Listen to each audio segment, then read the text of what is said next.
Olá pessoal, comandante Leonardo Matos aqui, esse é o nosso Conexão Geo número 204, hoje é sexta-feira, 7 de outubro de 2022. Agradeço aí demais o aumento aí da audiência, tanto no YouTube como no Spotify. Esses dois últimos podcasts, o 202, 203 aí, passaram bastante da média. Acredito aí que pela situação aí bastante crítica da guerra da Ucrânia, o interesse aí aumentou e eu fico bastante satisfeito pelo interesse de vocês em me escutar e também pelos comentários, pelos compartilhamentos que vejo nas redes sociais, os likes. Isso aí incentiva bastante o meu trabalho. Vamos direto à semana, pessoal, falando sobre a atualização da situação da Ucrânia, da parte política. Essa semana foi a formalização da anexação daqueles 4 territórios. Vocês lembram que na semana passada, na sexta-feira, eu falei que teria uma cerimônia. Na sexta-feira ocorreu a cerimônia de anexação formal dos 4 territórios, onde a Rússia ocupa, mas não totalmente, e o Putin assinou isso na sexta-feira da semana passada, e essa semana o parlamento, as 2 câmaras do parlamento russo ratificaram, e o presidente então fez aí a última assinatura nessa última quarta-feira, com um pequeno detalhe que muitos órgãos de imprensa passaram desapercebido, não prestaram atenção. É que as fronteiras exatas desses 4 territórios ainda seriam demarcadas. Isso é obviamente necessário porque, como eu falei para vocês na semana passada, nem todas essas 4 regiões estão sob efetivo controle da Rússia. Sabemos que a Ucrânia está num movimento de contra-ataque desde a primeira semana de setembro, um movimento exitoso, e a Rússia deixou esse detalhezinho no decreto de incorporação ao seu território, anexação ao seu território, essas 4 regiões da Ucrânia. Também prossegue as investigações com relação àquele vazamento de gás no gasoduto Nord Stream 1 e 2, que vocês lembram, próximos à Suécia e à Dinamarca, no Mar Báltico, um tema importante.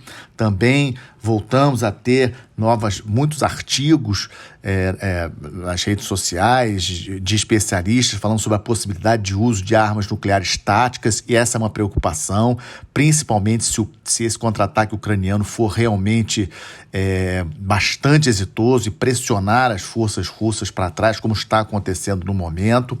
O ministro de Defesa da Rússia anunciou que 200 mil russos já foram recrutados. Vocês lembram daquele processo aí, daquela convocação que aconteceu, mas isso não acontece de uma noite para o dia, de uma hora para outra, e ele informou, o ministro da Defesa russo, que por enquanto 200 mil já foram incorporados. Mas sabemos que até eles efetivamente estarem na linha de frente, isso demora um pouco, e é essa questão que nós estamos observando. Quando que esses novos militares russos chegarão na linha de frente e qual será o efeito deles com relação a parar esse contra-ataque ucraniano e a Rússia tentar alguma outra reação, digamos assim. E nessa confusão toda, o Putin também federalizou a usina nuclear de Zaporizhzhia. Vocês devem lembrar todo aquele medo de que algum acidente, algum artefato atingisse algum projetil atingisse a usina nuclear de Zaporizhzhia. Ela hoje está ocupada por militares russos, operadas ainda pelos ucranianos, mas as informações que temos é que esses operários ucranianos, esses funcionários ucranianos que estão operando a usina nuclear de Zaporizhzhia, a maior da Europa, diga-se de passagem, estão aí pressionados pelos militares russos. E o Putin federalizou essa usina, quase que como dizendo que é minha, né, reforçando, digamos assim, a posse dessa usina, pressionando, obviamente, a Ucrânia e também, de certa forma, os demais países europeus. Está me preocupando um pouco a questão de qual vai ser o próximo desdobramento. E aí trago uma curiosidade para vocês, não sei se vocês tomaram conhecimento, o Elon Musk, o bilionário mais rico do planeta, fez uma enquete no Twitter essa semana em que ele fez uma proposta de paz, dizendo que teriam que ter uma nova, digamos assim, um novo referendo nas 4 regiões anexadas pelo Putin, mas dessa vez um referendo organizado pelas Nações Unidas. A Crimeia seria da Rússia, em definitivo, a Ucrânia abriria a mão em definitivo da Crimeia, e a Ucrânia aceitaria a neutralidade, ou seja, não entraria para a OTAN. E ele colocou em votação lá no Twitter e perdeu, né? Ou seja, isso mostra que a situação do conflito da Ucrânia é uma situação muito complicada. A Ucrânia, o Zelensky, o presidente da Ucrânia, não vai ceder território, ainda mais nesse momento que ele está tendo, digamos assim, a iniciativa do contra-ataque, ele está avançando sobre as forças russas, e por outro lado, o Putin com certeza está apostando tudo no inverno, no sentido que a Europa sinta bastante. Eu vou comentar um pouquinho desse desdobramento mais para frente hoje, do inverno afetar o moral, digamos assim, dos europeus de prosseguir apoiando esse conflito. Situação bastante séria, estou bastante preocupado com esse conflito e vamos seguir acompanhando. Segundo tema que eu trago para vocês hoje é a questão da Península Coreana. Eu já tenho falado de vez em quando com vocês. Nessa semana a coisa realmente complicou ainda mais, porque depois de 5 anos um míssil balístico norte-coreano passou sobre o território do Japão. Vocês imaginam um míssil sendo lançado da Coreia do Norte, vindo em direção ao território japonês, passando por cima do território japonês e caindo a leste do Japão. Isso aconteceu na terça-feira dessa semana, levou muita atenção ao Japão e, obviamente, a toda a região. Os Estados Unidos, junto com a Coreia do Sul, num movimento até inédito, responderam fazendo lançamentos de mísseis, alegadamente exercício de lançamento de mísseis ali no Mar do Japão, entre a Península Coreana e o Japão, e a situação na região está bastante tensa. Os Estados Unidos tentaram levar para o Conselho de Segurança uma acusação formal contra a Coreia do Norte, mas foram barrados por Rússia e China, e obviamente teve um protesto da embaixadora americana na ONU com relação a isso, dizendo que Rússia e China protegem a Coreia do Norte. E realmente protege. A Coreia do Norte é um peão, é uma peça importante nesse tabuleiro geopolítico ali da região, de uma maneira a manter pressionada a Coreia do Sul, manter pressionado os Estados Unidos ali naquela região, mas com um detalhe importante: ninguém, na verdade, nem Japão, nem Estados Unidos gostariam de ter uma Coreia unificada forte. Vocês imaginam uma Coreia com as armas nucleares da Coreia do Norte e com a tecnologia, com a indústria desenvolvida da Coreia do Sul. Seria um país seria uma potência efetivamente. O Japão não quer isso, os Estados Unidos não quer isso, ou seja, é uma região tensa. Nós não sabemos o que pode dar na cabeça do Kim Jong-un, ditador da Coreia do Norte, e também seguimos acompanhando. E falando de seguir acompanhando, vamos para a terceira parte do nosso Conexão 204, visita do ministro de Relações Exteriores dos Estados Unidos da América do Sul, e curiosamente a 3 países mais à esquerda, digamos assim, e relativamente contrários à política dos Estados Unidos na região. Ele começou pela Colômbia, um tradicional parceiro dos Estados Unidos. O Blinken chegou na segunda-feira a Bogotá, se reuniu com Gustavo Petro, então foi segunda e terça-feira. Sabemos que o Gustavo Petro é o primeiro presidente de esquerda a tomar posse na Colômbia.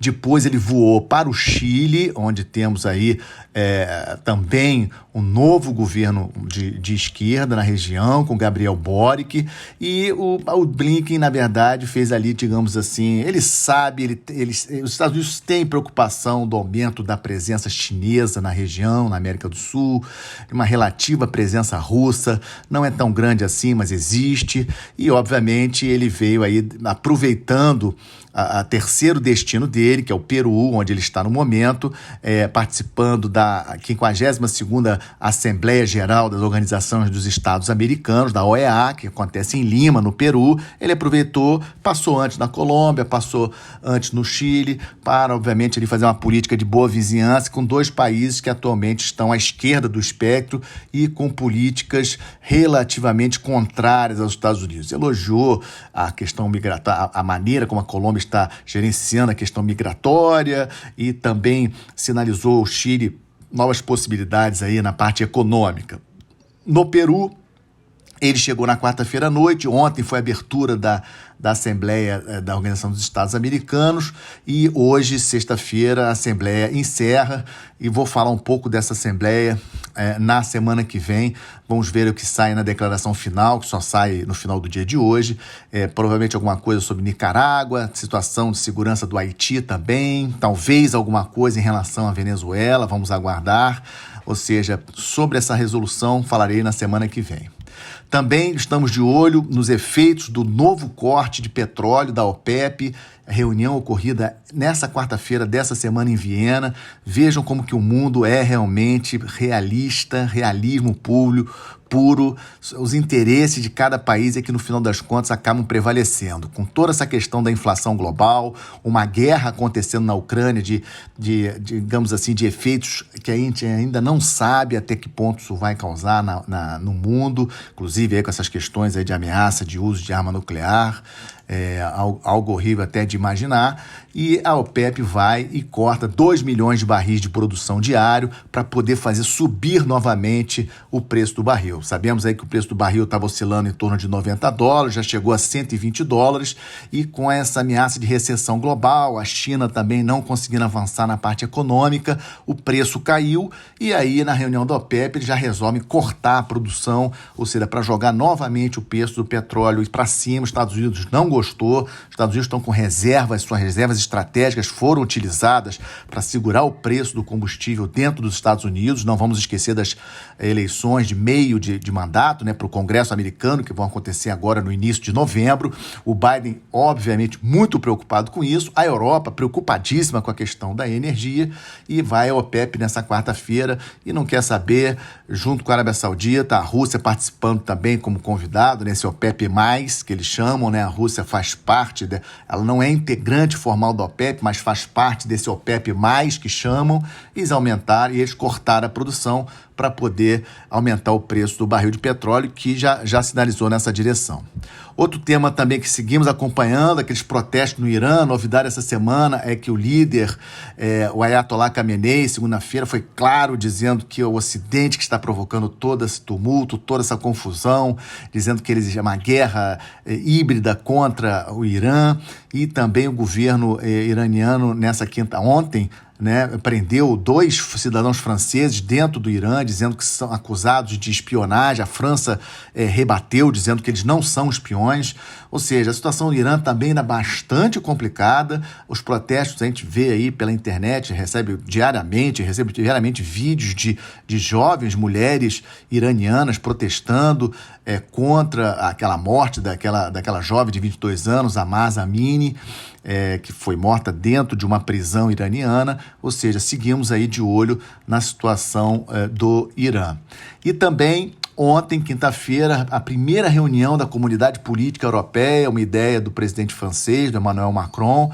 Ela aconteceu, seria, digamos assim, a União Europeia mais outros amigos, outros países europeus que não fazem parte da União Europeia. Lembrando que a União Europeia são 27 países. No total, 40 países participaram dessa reunião de ontem em Praga, na República Tcheca, e com, obviamente, o tema principal, a questão da guerra da Ucrânia, mas também com presenças interessantes, como, por exemplo, dos líderes da Armênia e Azerbaijão. Vocês lembram aquela questão fronteiriça entre Armênia e Azerbaijão, o presidente turco, o Erdogan, aproveitando ali para conversar com os dois países, etc. Mas isso, obviamente, causa tensão, lembrando que a Turquia não é a União Europeia, a Armênia não é a União Europeia, nem a Azerbaijão, mas a presença desses 3 líderes lá, obviamente, incomoda países, por exemplo, como a Grécia é a União Europeia, o Chipre é a União Europeia, e tem problemas aí, principalmente com relação à Turquia. Hoje vai acontecer em Praga uma reunião dos líderes da União Europeia, dos 27 países, para discutir especificamente a questão de energia. Muito preocupados com o inverno que está chegando e com os preços da energia de uma maneira geral. Os líderes vão se encontrar hoje. Na semana que vem eu falo um pouco sobre as resoluções dessa reunião de hoje da União Europeia lá em Praga. Fechando com uma boa notícia, como sempre, achei muito interessante ontem o lançamento exitoso de uma espaçonave pela NASA e para levar novos astronautas, 4 astronautas para a Estação Espacial Internacional. Mas por que é uma novidade isso? E por que eu trago como uma boa notícia? Porque eram 2 americanos, um japonês e uma cosmonauta russa. Achei isso muito interessante, muito bacana. Nós estamos no meio de um conflito muito sério na Ucrânia, com possibilidade de uso de arma nuclear, e mesmo assim ainda vemos aí um fio de esperança, de bom senso, e abrindo aí a possibilidade de uma espaçonave, de um foguete americano, levar ao espaço, levar até a Estação Internacional uma cosmonauta russa. Lembrando que a Estação Internacional abriga astronautas de vários países, né, não apenas dos Estados Unidos, inclusive da Rússia, e durante muitos anos astronautas americanos também pegaram carona em espaçonaves russas para a Estação Espacial Internacional. Então achei excelente notícia e mostrando que temos sim esperança de uma paz com relação a esse conflito da Ucrânia, que a gente possa voltar um pouco à vida mais normal, digamos assim. Um excelente final de semana para todos, uma boa semana, até a próxima sexta-feira. Muito obrigado.